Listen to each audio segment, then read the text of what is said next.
Хуульч шуухан нийслэлдэх захиргааны хэргийн анхан шатны шүүхэд хийсэн мэргэжлийн дадлагын тайлангийн дадлагчиж хийж гүйцэтгсэн ажил бүлгийн 2 дугаар хэсэг шүүхэд ирүүлсэн материалтай танилцах ажлыг танилцуулж байна.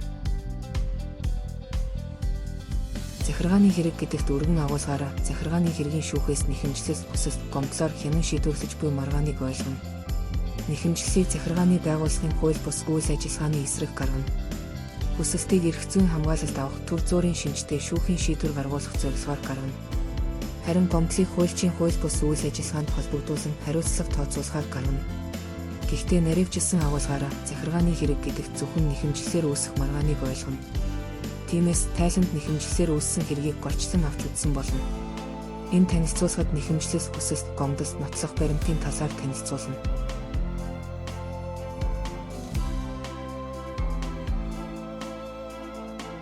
Нэхэмжлэл гэж хүн хуулийн этгээдээс захиргааны хууль бус үйл ажиллагааны улмаас зөрчигдсөн, эсвэл зөрчигдөж болзошгүй эрх хууль ёсны ашиг сонирхлоо хамгаалуулахаар түнчлэн нийтийн ашиг сонирхлыг төлөөлөх эрх бүхий этгээд. Хууль тусгаалan заасан бол захиргааны байгууллагаас нийтийн эрх зүйн чиг үүргийг хэрэгжүүлэхтэй холбогдсон үүссэн маргааныг шийдвэрлүүлэхээр захиргааны хэргийн шүүхэд гаргасан өргөдлийг хэлнэ. Нэхэмжлэлийн хувьд нэн тэргуунд түүнд тусагдах зүйл бүрэн буюу хуульд заасан шаардлагын дагуу нэхэмжлэлийн бүр төлбөр хангагдсан эсэх чухал байна. Захиргааны хэрэг шүүхэд хянан шийдвэрлэх тухай хуульд зааснаар нэхэмжлэлийг захиргааны хэргийн аль шүүхэд гаргаж байгаа. Нэхэмжлэгчийн ургийн овог, эцэг эсвэл эхийн нэр, өөрийн нэр, оршин суугаа газрын хаяг, хуулийн этгээд бол нэр, оршин байгаа газрын хаяг. Хариуцагчийн нэр, оршин байгаа газрын хаяг. Нэхэмжлэлийн шаардлага, түүний үндэслэл. Улсын тэмдэгтийн хураамж төссөн баримт, эсвэл чөлөөлөгдөх хүсэлт, түүнийг нотлох баримт. Хавсрагсан баримт, бичгийн жагсаалт. Холбоо барих утас, факс, цахим хаяг зайлшгүй тусагдах ёстой байна. Шүүхэд нэхэмжлэгч эсвэл түүний төлөөлөгч бичгээр эсвэл цахим хэлбэрээр гаргасан нэхэмжлэлд гарын үсэг зурсан байна. Мөн нэхэмжлэлд дурдсан жагсаалтын дагуу хавсрагсан нотлох баримт бүрэн, тэдгээр нь нотлох баримтын шаардлагыг хангасан байх ёстой. Гол зүйл нь нэхэмжлэлийн шаардлага, үндэслэлийг ойлгомжтой тодорхойлсон байна.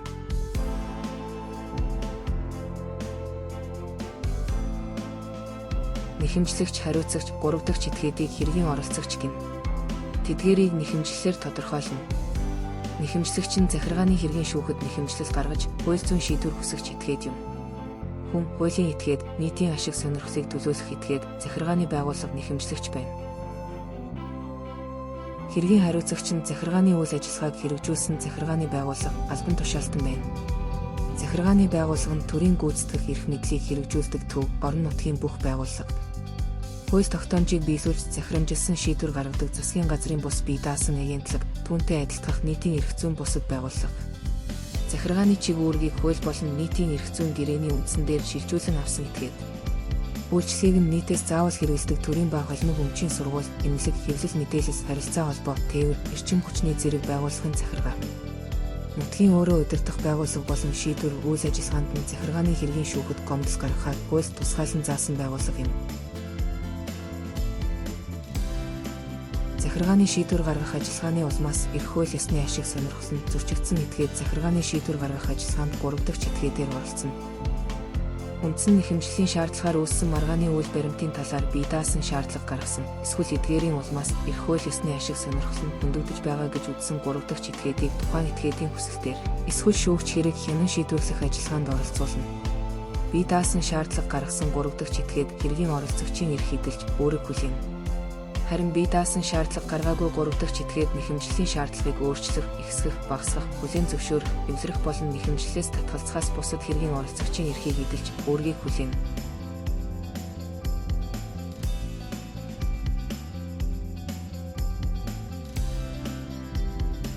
Нэхэмжлэл гаргах этгээд хүн эрх зүйн бүрэн чадамжтай, Монгол улсын иргэн, гадаадын иргэн, харьяалалгүй хүн байна. Хуулийн этгээд нь өмчлөлтөө буюу эзэмших, ашиглах, захиран зарцуулах хэрэгтэй тусгаалсан хөрөнгөтэй өөрийн нэрээр эрх олж, өөрийг хүлээдэг, үйл ажиллагаанаас бий болох үр дагаврыг эд хөрөнгөөрөө хариуцдаг, нэхэмжлэгч хариуцагч байж чадах, тодорхой зорилго бүхий, тогтвортой үйл ажиллагаа эрхэлдэг зохион байгуулалтын нэгдэл юм. Хүн хуулийн этгээд нь нэхэмжлэлийг захиргааны хэргийн шүүхээр захиргааны байгууллагын хууль бус үйл ажиллагааны улмаас зөрчигдсөн, эсвэл зөрчигдөж болзошгүй эрх хууль ёсны ашиг сонирхлоо хамгаалуулах, сэргийлэх зорилгоор гаргана. Нэхэмжлэл гаргах хязгаарлалт байна. Эрх зүйн зарим болон бүрэн чадамжтай эсвэл эрх зүйн чадамжгүй чадамж нь хязгаарлагдсан хүний эрх хууль ёсны ашиг сонирхлыг түүний эцэг их асран хамгаалагч харгалзан дэмжигч төлөөлөн хамгаална. 16-аас 18 хүртэлх насны хүн өөрөө хүсвэл түүний эцэг их харгалзан дэмжигчийн зөвшөөрлөөр хэрэг хянан шийдвэрлэх ажиллагаанд биечлэн оролцох хэрэгтэй байна. Хуулийн этгээдийн хувьд хувийн эрх зүйн этгээд байна. Товчхондоо хүн хуулийн этгээдийн хувьд эрхэм зөрчигдсөн этгээдийн нэхэмжлэл байна. Нэхэмжлэл гаргах дараагийн этгээд нь хуулиар тусгаалan эрх олгогдсон нийтийн ашиг сонирхлыг төлөөлөх эрх бүхий этгээд юм. Бусдын зөрчигдсөн болон зөрчигдөж болзошгүй эрх хууль ёсны ашиг сонирхлыг хамгаалуулах зорилгоор нэхэмжлэл гаргана. Ингэхдээ хүрээлэн байгаа орчин, хүүхдийн эрх, нийтийн эрүүл мэнд, нийтийн өмчийг хамгаалах асуудлаар нийтийн ашиг сонирхол зөрчигдсөн, эсвэл зөрчигдөж болзошгүй гэж үзсэн байна. Ийм төрлийн нэхэмжлэлт ч мөн хязгаарлалт байна. Тухайлбал нэхэмжлэлийн шаардлага нь тухайн байгууллагын дүрмийн зорилгод нийцсэн. Дүрмийн зорилгын дагуу сүүлийн 3-аас доошгүй жил тогтвортой үйл ажиллагаа явуулсан. Маргаж байгаа асуудлын талаар хангалттай сонирхол илэрхийлсэн байна. Өөрөөр хэлбэл дурын төрийн бус байгууллага дуртай асуудлаараа нэхэмжлэл гаргах боломжгүй юм. Товчхондоо нийтийн ашиг сонирхлыг төлөөлөх эрх бүхий этгээд нь нийтлэг болон бүлгийн нэхэмжлэл гаргана. Захиргааны байгууллага албан тушаалт нь нэхэмжлэл гаргах этгээд байж болно. Тэдгээрийн нэхэмжлэлийн зорилго нь хуулиар олгосон нийтийн эрх зүйн чиглэлийг хэрэгжүүлэхэд саад болж буй хариуцагч захиргааны байгууллагын зөрчлийг арилгуулах буюу объектив эрхийг хамгаалах байна. Хууль зөрчигдсөн эсвэл нийтийн эрх зүйн чиглэлийг хэрэгжүүлэх боломжгүйд хүрсэн гэж үзсэн байна. Ийм төрлийн нэхэмжлэл гаргах хязгаарлалт нь өөрийн хэрэгжүүлж буй чиглэлд хамааралгүй хуулийн зөрчлийн талаар маргах боломжгүй дээр бүрэн эрхийн хэрэгжилтийн талаар гомдлох боломжгүй байна. Товчхондоо захиргааны байгууллагын нэхэмжлэл юм. Захиргааны хэргийн шүүхэд гаргах нэхэмжлэлийн төрөл, зорилго, шаардлага. Нэхэмжлэлд ямар шийдвэр гаргуулахыг хүсэж байгаагаа тодорхой заасан байна. Үүрэг хүлээлгэх, өөрчлөх, тогтоох гэсэн нэхэмжлэлийн үндсэн 3 төрөл байна.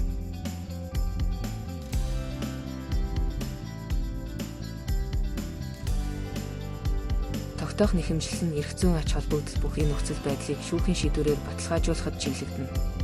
Нэхэмжлэлийн шаардлага нь захиргааны акт гэрээг илт хууль бус болохыг тогтоох. Захиргааны хэм хэмжээний акт хүчин төгөлдөр бус болохыг тогтоох. Эрх зүйн харилцаа байгаа эсхийг тогтоох. Захиргааны акт хууль бус байсныг тогтоох байна.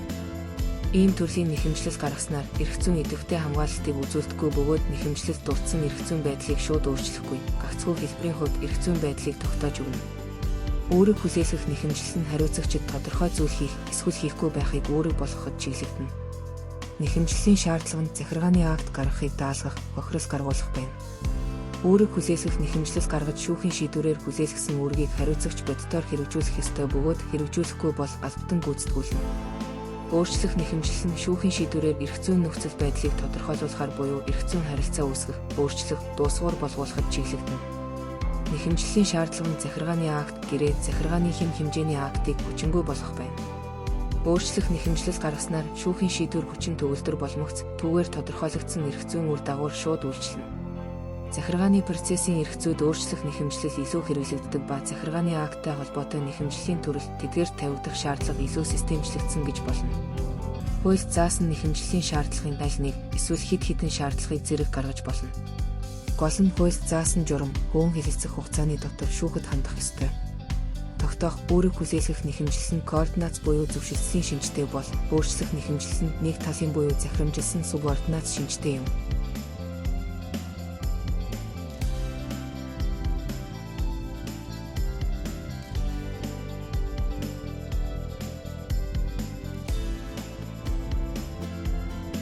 Захиргааны хэргийн шүүхэд эрх зүйн урьдчилсан хамгаалалт авах зорилгоор хүсэлт гаргана. Хүсэлт нь үндсэн маргааныг эцэслэн шийдвэрлсэн шүүхийн шийдвэр хүчин төгөлдөр болтол үйлчлэх төр зуурын шинжтэй. Процесс ажиллагаанд оролцогч нь хүсэлт гаргагч ба хүсэлт гаргагчийн эсрэг тал байна. Хүсэлт гаргагч нь маргаан бүхий актын улмаас эрх хууль ёсны ашиг сонирхол нь хөндөгдсөн этгээд захиргааны актыг хүчингүй болгох нэхэмжлэл гаргасан этгээд захиргааны акт илт хууль бус болохыг тогтоолох нэхэмжлэл гаргасан этгээд байна. Хүсэлт гаргагчийн эсрэг тал нь нотлох үүргийг хүлээнэ. Шүүхийн мэдээлэл савлгаа хүсэлтийг хүлээн авч, бүртгэлийн хуудас хэвлэж өгч, сонгогдсон шүүгч түүний туслахын нэр холбогдох мэдээлэл өгнө. Шинээр илэрсэн нөхцөл байдлын улмаас хянуулах болон бусад хүсэлтийг захиргааны хэргийн бүртгэл, хяналтын нэгдсэн системээс санамсаргүй байдлаар шүүгчийг сонгоно. гомдол гаргах хугацаа сэргээсэх болон шүүхийн шийдвэр албатан гүйцэтгүүлэх хүсэлтийг хэргийг шийдвэрлэсэн шүүгчид, харин шүүгч шүүх бүрэлдэхүүнээс татгалзан гаргах хүсэлтийг ерөнхий шүүгчид гар аргаар хуваарлана. Шүүхийн шийдвэр албатан гүйцэтгүүлэх хүсэлт гаргаснаар шүүхийн шийдвэр шийтгэлийн хуудас албатан гүйцэтгүүлэх тухай шүүгчийн захирамж гарах бол шүүгч шүүх бүрэлдэхүүнээс татгалзан гаргах хүсэлтийг гаргаснаар шүүгчээс татгалзсан татгалзлыг шийдвэрлэх тухай ерөнхий шүүгчийн захирамж гарна. Хүсэлтийг шүүх хүлээн авахаас татгалзах боломжгүй заавал урьдчилсан хэлэлцүүлгийн журмаар хэлэлцэнэ. Хүсэлтийг хүлээн авснаас хойш 3-аас 30 хоногийн дотор хүсэлтийг хангах хэсэг талаар захиргааны актын биелэлтийг түгээмжлүүлэх тухай захирамж шүүхийн тогтоол гарна.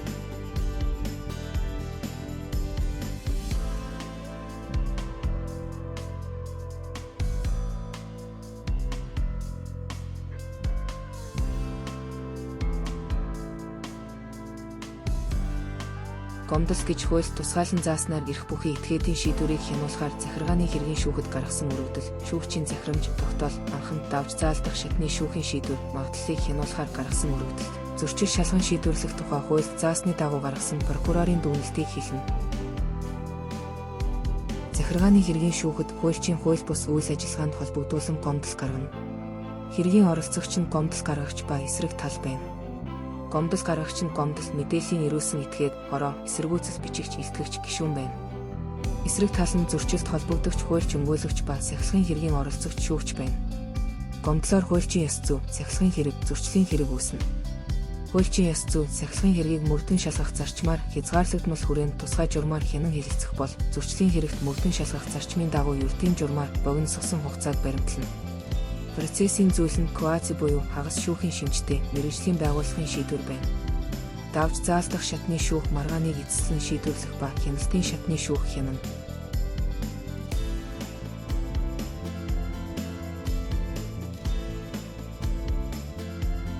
Нотлох баримтын талаар танилцуулъя.